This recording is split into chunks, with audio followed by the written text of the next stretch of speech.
রাজধানীর মহাখালী সাততলা বস্তিতে ভয়াবহ আগুন, ফায়ার সার্ভিসের 1.5 ঘন্টার চেষ্টায় নিয়ন্ত্রণে, পুড়ে ছাই বেশিরভাগ ঘর।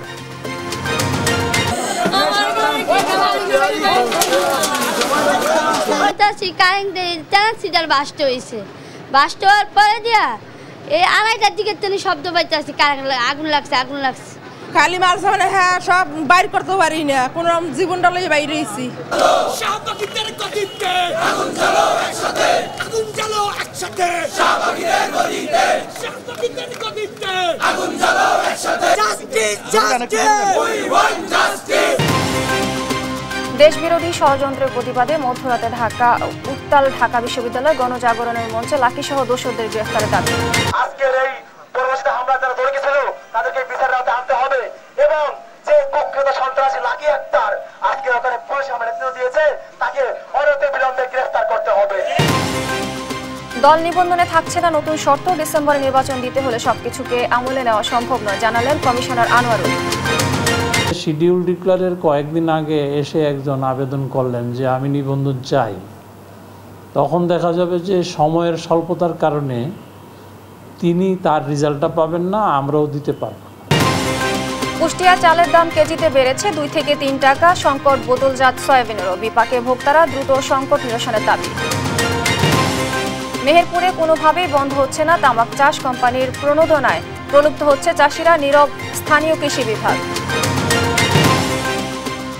পাকিস্তানের বেলুচিস্তানে জিম্মি ট্রেন থেকে 104 জন উদ্ধার, সেনাবাহিনীর অভিযানে 16 বিচ্ছিন্নবাদী নিহত, বাকিদের উদ্ধারে চলছে তৎপরতা।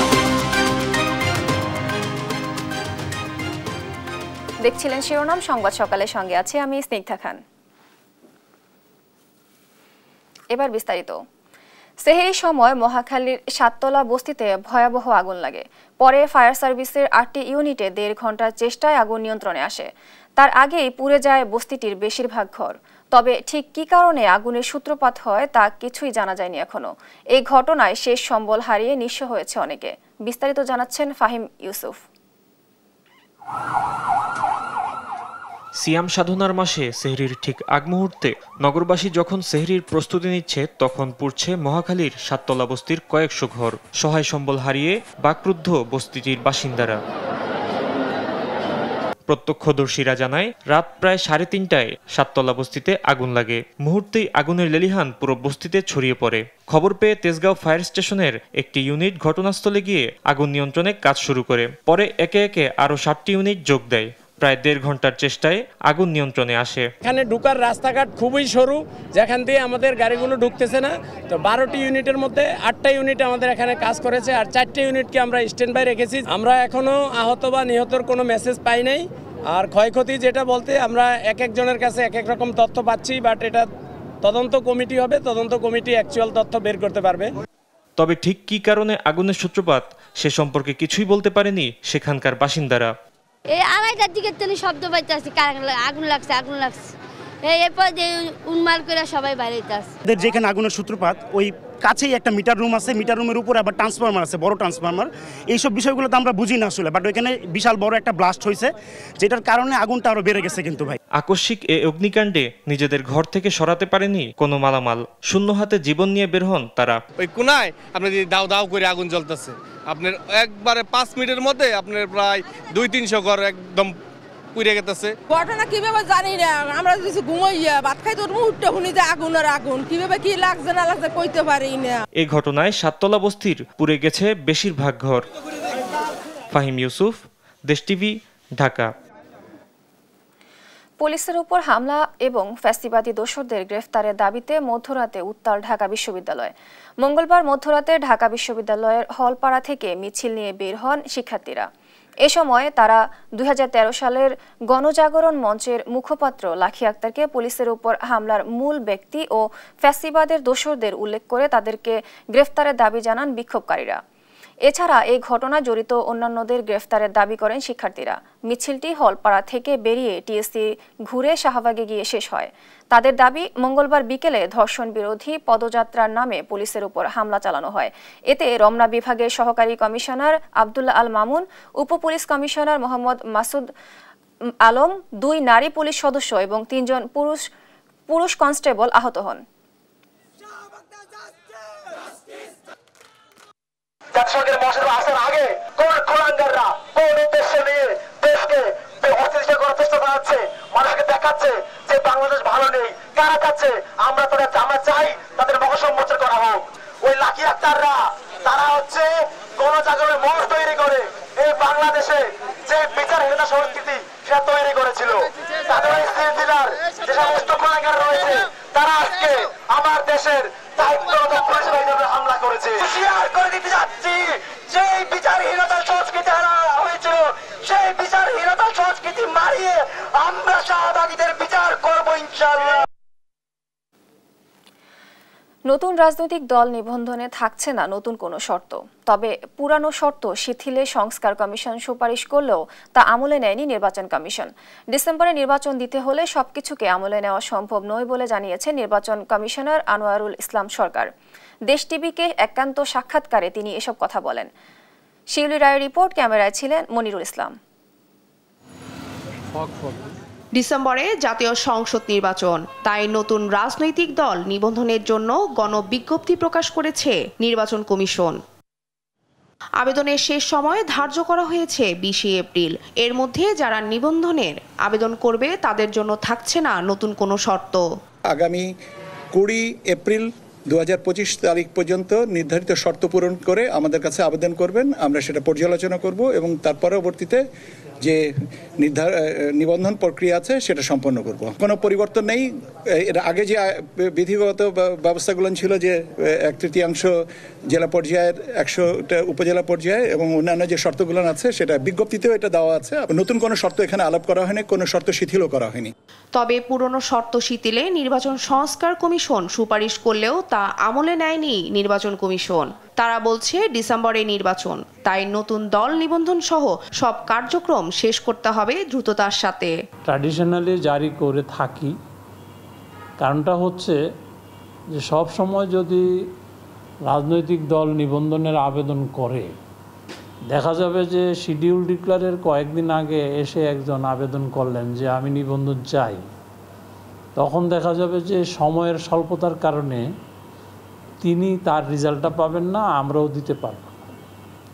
সেজন্য একটা ডেডলাইন ধরে আমরা একটা বিজ্ঞপ্তি দিয়ে থাকি, যাতে রাজনৈতিক দল যারা নিবন্ধন চাবেন তারাও একটি সময়সীমার ভিতরে তাদের প্রস্তুতি নিয়ে সঠিকভাবে একটা আবেদন করার সুযোগ পান। সেই অর্থেই বিজ্ঞপ্তিটা জারি করা। তবে নতুন করে নিবন্ধন নেয়ার তালিকায় সবথেকে আলোচনায় আছে ছাত্রদের নতুন রাজনৈতিক দল জাতীয় নাগরিক পার্টি এনসিপি।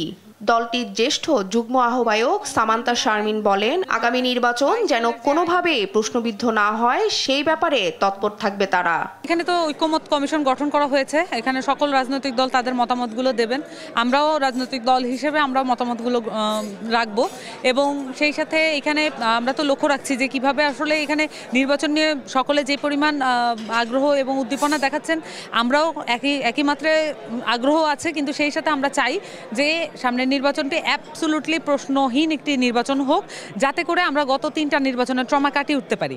সেই জায়গা থেকে আমরা আমাদের জায়গা থেকে তো যেই প্রশ্নবিদ্ধ জায়গাগুলো আছে সেখানে আমরা অবশ্যই আমাদের মতামত এবং ভূমিকা পালন করব। এখানে প্রতিবাদ প্রয়োজন হলে আমরা প্রতিবাদ করব এবং যদি পাল্টানোর জন্য কোনো কথা বলা লাগে আমরা সেটাও করব।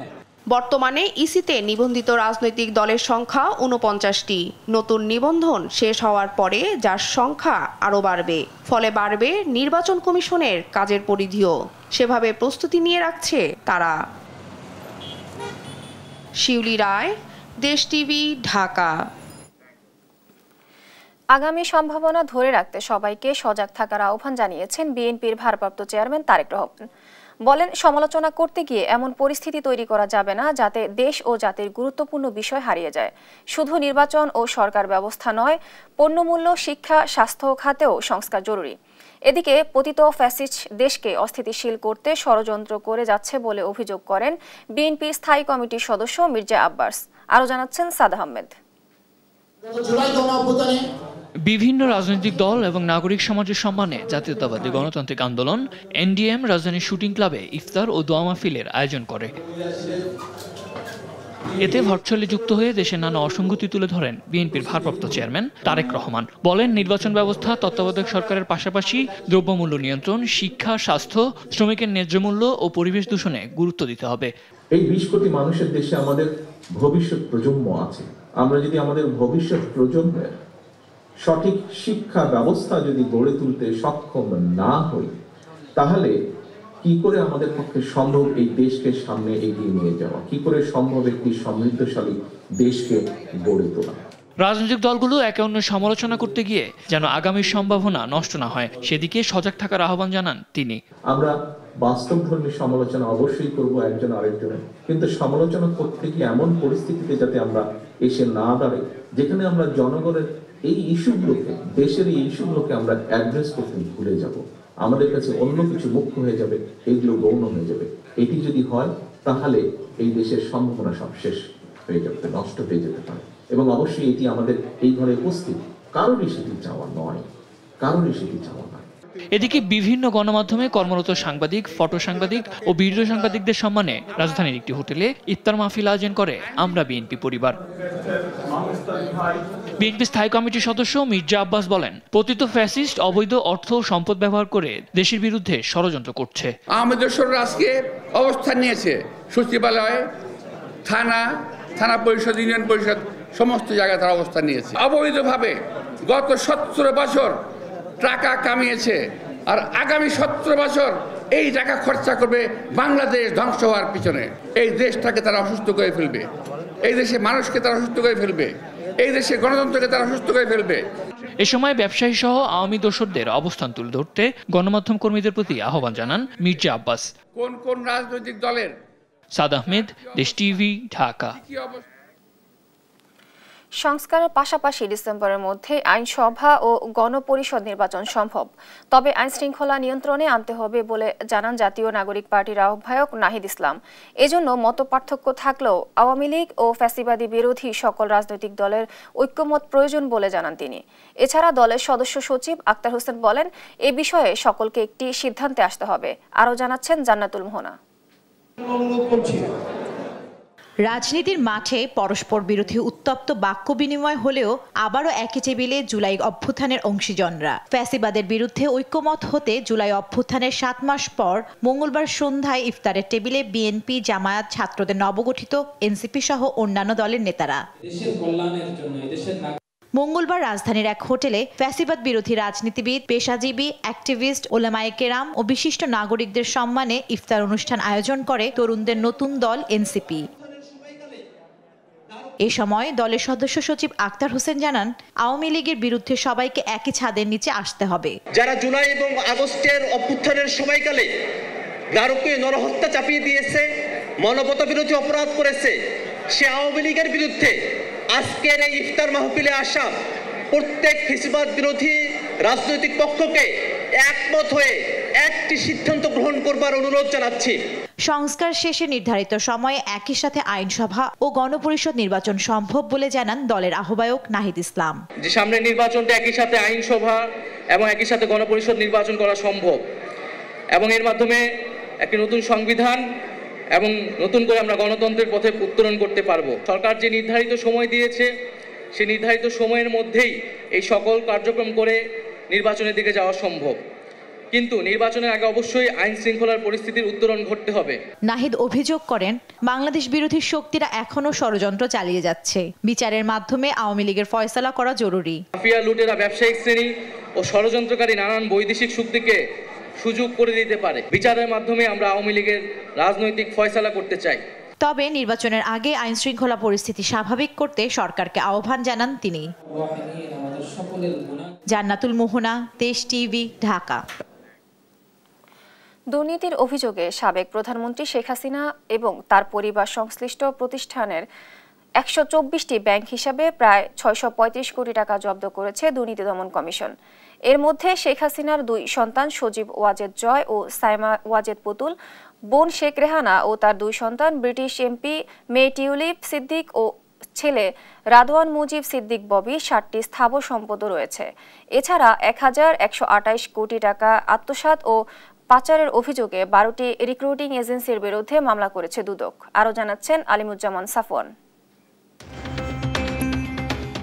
শেখ হাসিনা ও তার পরিবারের পূর্বাঞ্চলে প্লট দুর্নীতির আইনি কার্যক্রমের মধ্যেই তাদের আরও বেশ কিছু স্থাবর সম্পদ এবং 124টি ব্যাংক হিসাব জব্দ করেছে দুর্নীতি দমন কমিশন।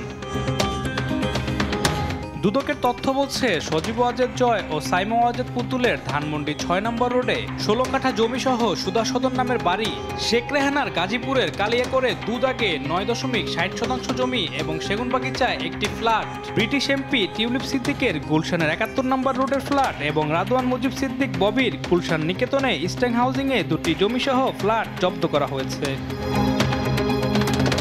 একই সঙ্গে শেখ হাসিনার 17টি সহ তার পরিবার এবং Bangabandhu Sheikh Mujibur Rahman Memorial trust, CRI, সূচনা ফাউন্ডেশন সহ সংশ্লিষ্ট বেশ কয়েকটি প্রতিষ্ঠানের 124টি ব্যাংক হিসাবে প্রায় 635 কোটি টাকা জব্দ করেছে দুদক। জনাব শেখ হাসিনা, সাবেক প্রধানমন্ত্রী, গণপ্রজাতন্ত্রী বাংলাদেশ সরকার, তার ছেলে জনাব সজীব আহমেদ ওয়াজেদ জয়, তার মেয়ে সাইমা ওয়াজেদ, তার ছোট বোন জনাব রেহানা সিদ্দিক এবং তাদের স্বার্থ সংশ্লিষ্ট এই 124টি অ্যাকাউন্টে 635 কোটি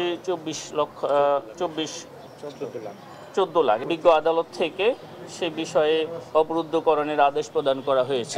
এছাড়া শেখ হাসিনা, জয় পুতুল, শেখ রেহানা, টিউলিপ, আজমিনা সিদ্দিক ও ববির বিদেশ যাত্রায় নিষেধাজ্ঞা দিয়েছে আদালত। এদিকে মালয়েশিয়ায় শ্রমিক পাঠিয়ে সাধারণ মানুষের 1128 কোটি টাকা আত্মসাৎ ও পাচারের অভিযোগে 12টি রিক্রুটিং এজেন্সির বিরুদ্ধে মানি লন্ডারিং আইনে মামলা করেছে দুদক। পরস্পর যোগসাজশে অপরাধজনক বিশ্বাসভঙ্গের মাধ্যমে অসৎ উদ্দেশ্যে সরকারি ক্ষমতার অপব্যবহার করে সাবেক মন্ত্রী, সংসদ সদস্য, উপজেলা চেয়ারম্যান, কাউন্সিলর হিসাবে দায়িত্ব পালনকালে নির্ধারিত ফির অতিরিক্ত অর্থ গ্রহণপূর্বক আত্মসাৎ 12টি রিক্রুটিং এজেন্সির বিরুদ্ধে 12টি মামলা রুজুর সিদ্ধান্ত গৃহীত হয়েছে। এসব এজেন্সির মালিক বেশিরভাগই আওয়ামী লীগ সরকারের এমপি মন্ত্রী সহ প্রভাবশালীরা, যার মধ্যে অন্যতম সাবেক অর্থমন্ত্রী লোটাস কামাল ও তার মেয়ে নাফিসা কামাল, ফেনী 2 আসনের সাবেক এমপি নিজামুদ্দিন হাজারী সহ অনেকেই। আলিমুজ্জামান সাফওয়ান, দেশ টিভি, ঢাকা।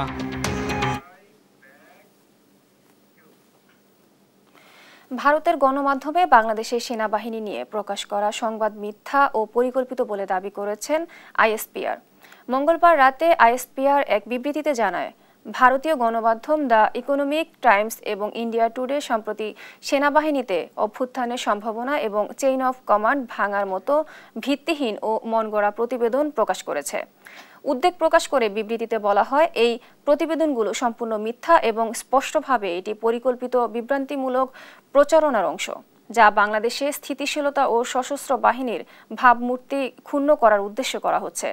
এতে উল্লেখ করা হয়, ভারতের দ্য ইকোনমিক টাইমস একাধিকবার এ ধরনের ভুয়া খবর প্রকাশ করেছে, বারবার এ ধরনের অসত্য তথ্য প্রচার করে তাদের উদ্দেশ্য এবং বিশ্বাসযোগ্যতা নিয়ে গুরুতর প্রশ্ন তোলে। বিবৃতিতে আইএসপিআর সব সাংবাদিকদের আহ্বান জানিয়ে বলেন, অপ্রয়োজনীয় উত্তেজনা ও বিভ্রান্তি ছড়ায় এমন মিথ্যা বক্তব্য প্রচার থেকে বিরত থাকা উচিত।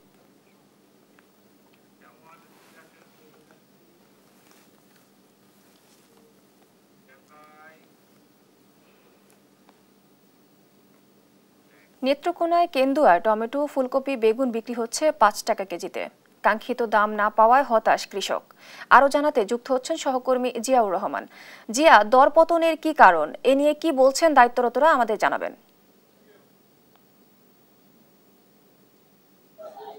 ধন্যবাদ। আপনি যেমনটি বলছিলেন, আমাদের এই নেত্রকোনা অঞ্চলে যেসব সবজির বাজার রয়েছে, বিশেষ করে জেলা শহর, বিভিন্ন উপজেলা শহর এবং গ্রামাঞ্চলের যে সবজি বাজারগুলো রয়েছে, সেই সব বাজারে আমি খোঁজ নিয়ে যে বিষয়টি জানতে পেরেছি যে এই নেত্রকোনা অঞ্চলের কিন্তু কৃষকরা এবছর প্রচুর পরিমাণে বিশেষ করে টমেটো, বেগুন, ফুলকপি, বাঁধাকপি সহ সবজি জাতীয় পণ্য কিন্তু তারা উৎপাদন করেছেন।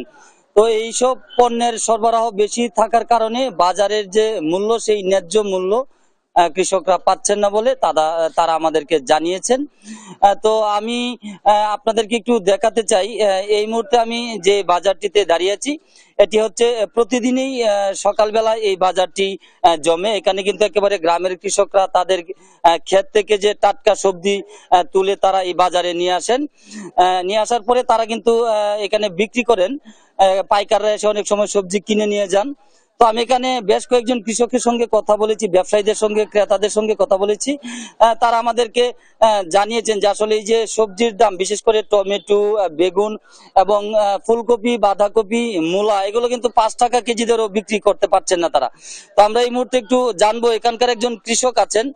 আচ্ছা, এই যে আপনাদের যে টমেটো এবং ধরেন মূলা, ফুলকপি, বেগুন, এগুলার এই যে এত মূল্য, আপনারা ন্যায্য মূল্যটা পাচ্ছেন না, এর কারণ কি?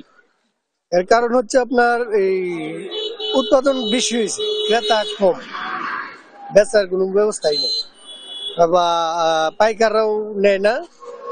টাটকা থাকলে কি হবো, দাম নাই, মূল্য একবারই নাই।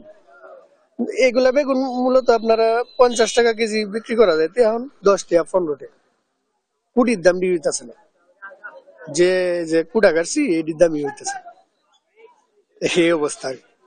আপনারা শুনছিলেন যে এখানকার একজন কৃষক, তিনি কিন্তু বলছিলেন যে তারা এই যে টমেটো করে, বেগুন করে তারা এই বছর অনেকটাই লোকসানের মধ্যে তারা পড়েছেন, তারা ন্যায্য মূল্যটা তারা পাচ্ছেন না। এবং আমরা এখানে আরো কথা বলেছি যে বিশেষ করে এই যে এই এলাকার যে সবজি কিন্তু তারা দূর দূরান্তে সরবরাহ তেমন একটা হচ্ছে না, যে কারণে কিন্তু তারা আরো বেশি করে ক্ষতির সম্মুখীন হচ্ছেন স্থানীয় বাজারগুলোতে। এগুলো আমরা একজন ব্যবসায়ীর সাথে কথা বলবো। এই যে টমেটো, মূলা এবং ফুলকপি, এইসবের দাম এতটা কম হওয়ার কারণ কি মনে করেন? কারণ হলো পশ কৃষি হয়ে গেছে বেশি, এবছর মেঘ হয় নাই, তো নষ্ট হয় নাই, এই কারণে মাল বেশি আমদানি হয়েছে, এই কারণে এই সস্তা হয়ে গেছে তরকারি।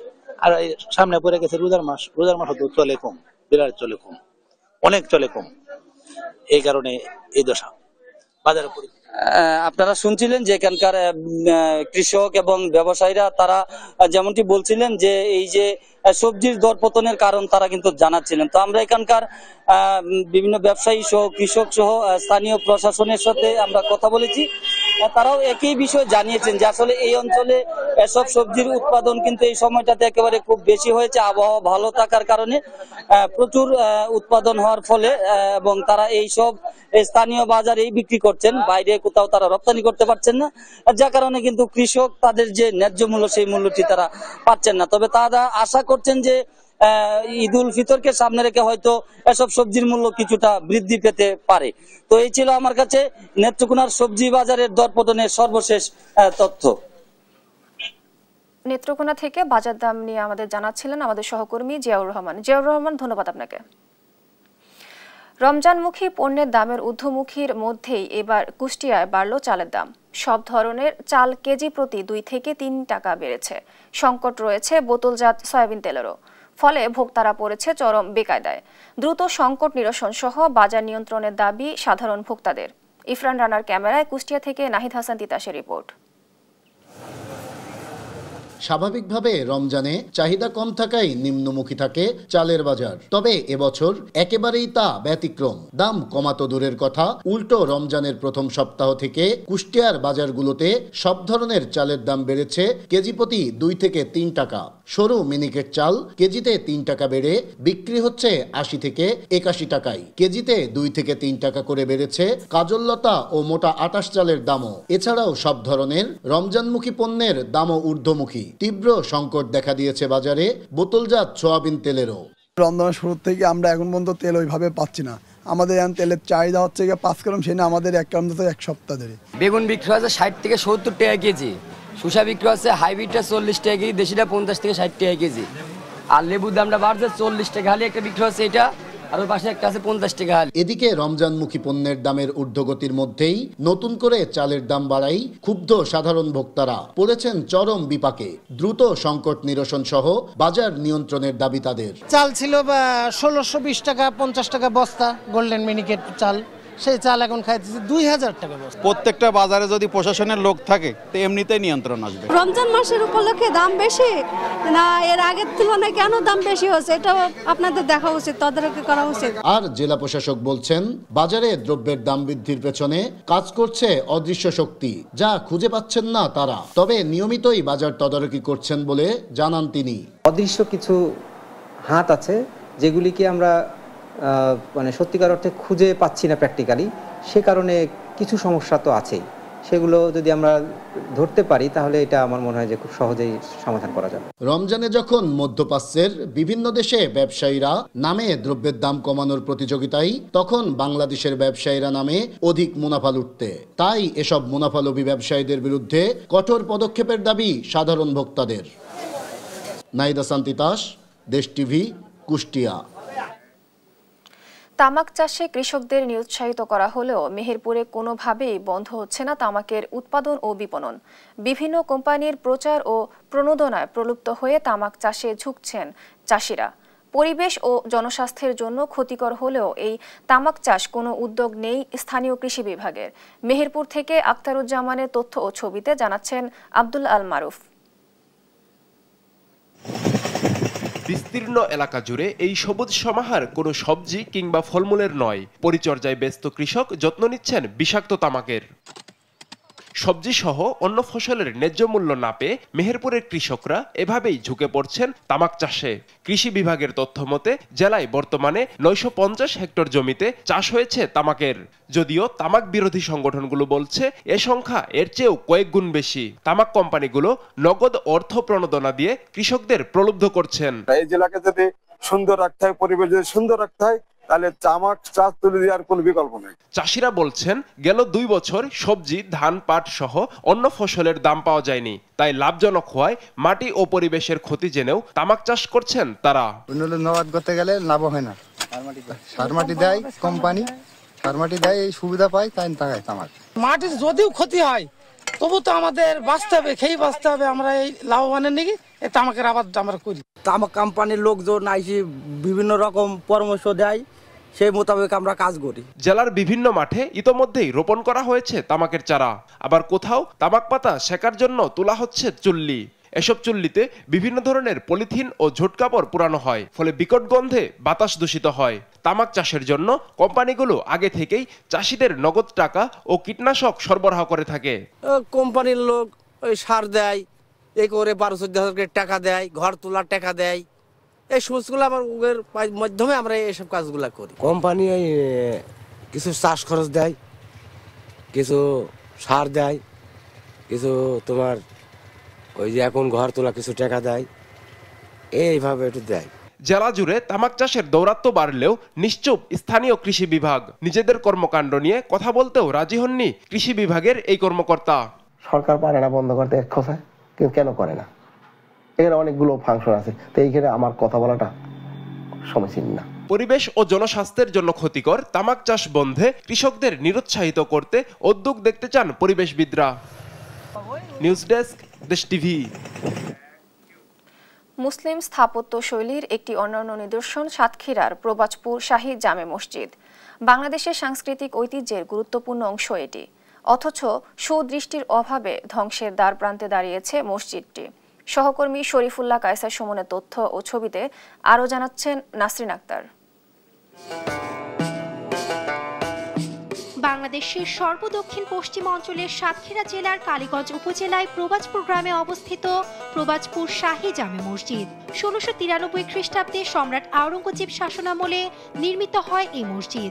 সম্রাটের ফৌজদার নবাব নুরুল্লাহ খাঁ মসজিদ নির্মাণে 50 বিঘা জমি দান করেন। মসজিদটি টাঙ্গাইলের আতিয়া জামে মসজিদ, নারায়ণগঞ্জের শাহী মসজিদের মতো এক গম্বুজ বিশিষ্ট। দৃষ্টিনন্দন এ মসজিদের বহির্বিভাগ দৈর্ঘ্যে 52 ফুট 5 ইঞ্চি ও 39 ফুট 8 ইঞ্চি প্রশস্ত। মসজিদটির অভ্যন্তরে 21 ফুট 6 ইঞ্চির বর্গাকৃতির একটি নামাজের জায়গা আছে। মসজিদটিতে মোট 10টা দরজা থাকলেও বর্তমানে দরজার নিচের অংশে পাতলা প্রাচীর নির্মাণ করে জানালার আকৃতি করা হয়েছে। 3টি অলংকৃত মেহরাবও রয়েছে মসজিদটিতে। আমি পাবনা থেকে আসছি, এখানে শুনলাম যে খুব ঐতিহ্যবাহী মসজিদ, তাই নামাজ পড়তে আসলাম। এই মসজিদটা খুব সুন্দর। পরভেজ খান নামক একজন সৈনিক তার সৈন্যদের নামাজ পড়ার জন্য নাকি এই মসজিদ নির্মাণ করেছিল। যে এই মসজিদটা সংরক্ষণ হোক সরকারিভাবে এবং এই মসজিদের আদলে আরেকটা এখানে মসজিদ বানানো হোক, কারণ প্রতিনিয়ত এখানে মানুষজন আসতেছে নামাজ পড়তে, তো মুসল্লিদের জায়গার সংকট হয়ে যায়। শুধু পুকুরটা বাদে এর আশপাশ সম্পূর্ণ জমি আপনার বেদখল হয়ে আছে এবং এটা বর্তমানে হাইকোর্টে এটা কেস চলমান। সময়ের সঙ্গে সঙ্গে মসজিদটির অবকাঠামো ক্ষতিগ্রস্ত হয়েছে, প্রয়োজনীয় সংস্কারের অভাবে রয়েছে ধ্বংসের ঝুঁকিও। সত্ত্বেও আমরা এই মসজিদে যাতে সংস্কারের কাজ দ্রুত ত্বরান্বিত হয়, প্রত্নতত্ত্ব বিভাগ আমাদের দিকে এই নেক নজর করে। ইসলাম ঐতিহ্যের ধারক প্রবাজপুর মসজিদ রক্ষণাবেক্ষণ ও সংস্কারে দ্রুত উদ্যোগ নেওয়ার দাবি ধর্মপ্রাণ মুসল্লি ও এলাকাবাসীর। নিউজ ডেস্ক, দেশ টিভি। চতুর্থ শ্রেণীর এক শিক্ষার্থী জমজম ইসলাম রিতুলকে নির্মমভাবে নির্যাতন চালানো হয় মিরপুরের তানজিমুল উম্মাহ হিফজ মাদ্রাসায়। নির্যাতনের সেই ভিডিও মুহূর্তেই ছড়িয়ে পড়ে সামাজিক যোগাযোগ মাধ্যমে। মাত্র 10 বছর বয়সী জমজমকে এই নির্যাতন করে মাদ্রাসাটির 8ম শ্রেণীর 3 শিক্ষার্থী। বিষয়টি প্রাথমিকভাবে মাদ্রাসায় জানাজানি হলে তা ধামাচাপা দেওয়ার চেষ্টা চালায় মাদ্রাসা কর্তৃপক্ষ। বিস্তারিত রাফিউল ইসলাম রাতুলের রিপোর্টে। তানজিমুল উম্মাহ হিফজ মাদ্রাসার 4র্থ শ্রেণীর ছাত্র জমজম ইসলাম রিতুলকে এভাবেই পাশবিক নির্যাতন করে একই মাদ্রাসায় পড়ুয়া 8ম শ্রেণীর 3 শিক্ষার্থী ইয়ামিন, মামুন ও সিয়াম। দেশ টিভির হাতে আসা সেই সিসিটিভি ফুটেজে দেখা যায় মাদ্রাসার একটি কক্ষে 4 ফেব্রুয়ারি রাত 8টা থেকে রিতুলকে লাঠি দিয়ে টানা 1 ঘন্টা বেধড়ক মারধর করা হয়। আমাকে 7তলা থেকে 5তলায় নিয়ে আসা হয়েছে, জোরাজোরি করে ডাইকা আনতেছিল। তারপর আমি বলছি যে একটা উস্তাদজি দেখছিল, বলছিলাম উস্তাদজি আমাকে মারতে নিয়ে যায়। তারপর উস্তাদজি দেখা তেমন কোনো গুরুত্ব দেয়নি, একটু ছড়াই চলে গেছে। তারপর আমাকে রুমে নেওয়ার পর কাননকে অনেক মারাইতেছিল, আমাকে কানন মারছে। তারপর ওই মামুনরা হ্যাঁ বলে তোর মায়ের ভাল লাগতেছে না, তুই কিভাবে মারস, কেমনে কি করস। তারপর ওরা এসে আমাকে ইচ্ছা মতো মারছে। ভুক্তভোগীর নির্যাতনের বিষয়টি জানতে পেরে পরিবারের সদস্যরা তাকে উদ্ধার করে 2টি বেসরকারি হাসপাতালে চিকিৎসা দেন। বিষয়টি প্রাথমিকভাবে মাদ্রাসায় জানাজানি হলেও তা ধামাচাপা দেওয়ার চেষ্টা চালায় মাদ্রাসা কর্তৃপক্ষ। ঘটনার সত্যতা জানতে মিরপুরের রূপনগরে ওই মাদ্রাসায় যায় দেশ টিভি। সেখানে গিয়ে পাওয়া যায়নি মাদ্রাসার দায়িত্বে থাকা কর্তৃপক্ষের কাউকেই। তবে অফিস কক্ষে উপস্থিত থাকা এক শিক্ষককে পাওয়া গেলেও কথা বলতে না চাইলে গোপনে ধারণ করা হয় তার বক্তব্য। ওদের মারছে বলতে ওই যে ওদের মানে টাকা দেওয়ার জন্য আর কি যা করার জোর পূর্বক যা করার। ও যদি বলতো স্যারকে তাহলে এই ঘটনাটার সামনের দিকে আগে যেত না। মাদ্রাসার দায়িত্বে থাকা প্রিন্সিপালকে মোবাইল ফোনে যোগাযোগের চেষ্টা করলেও ফোন ধরেননি তিনি। এ ঘটনা ধামাচাপা দিতে ভুক্তভোগী রিতুলের পরিবারকে মাদ্রাসা কর্তৃপক্ষ হুমকি ধামকিও দিয়েছে বলে অভিযোগ তাদের। আমার বড় ভাইয়ের ভিসা নাকি বন্ধ করে দিবে, আমার বড় ভাই কিছু করতে পারবে না। আমার মেজো ভাইকে বলছে তোরে আমি দেখা নিমো। খারাপ খারাপ কমেন্ট, মন্তব্য, আমার ভাই নাকি কুলাঙ্গার, এইসব ওনাদের ভাঙচুর করছে। এটার আমি বিচার চাই। রাফিউল ইসলাম রাতুল, দেশ টিভি, ঢাকা। যশোরে চোরাচালানিদের ধরতে ধাওয়া করার সময় দুর্ঘটনার কবলে পড়ে এক বিজিবি সদস্য নিহত হয়েছে। এ সময় আহত হয়েছে আরও এক বিজিবি সদস্য। মঙ্গলবার রাত 8টার দিকে বেনাপোল পুটখালী সীমান্তের বারোপাত পুটখালী সড়কে এই দুর্ঘটনা ঘটে। বিজিবি জানায় নিয়মিত টহল দলের সদস্যরা মোটরসাইকেলে যোগে চোরাচালানিদের ধাওয়া করলে দ্রুত গতির কারণে রাস্তার পাশে কালভার্টের সাথে ধাক্কা লেগে 2 বিজিবি সদস্য আহত হয়। তাদের উদ্ধার করে শার্শা উপজেলা স্বাস্থ্য কেন্দ্রে নিয়ে গেলে কর্মরত চিকিৎসক বিজিবি সদস্য সিপাহী মোজাম্মেল হককে মৃত ঘোষণা করেন এবং তার সাথে থাকা হাবিলদার দেলোয়ার হোসেনকে গুরুতর আহত অবস্থায় যশোর মেডিকেল কলেজ হাসপাতালে পাঠানো হয়েছে বলেও জানান বিজিবি।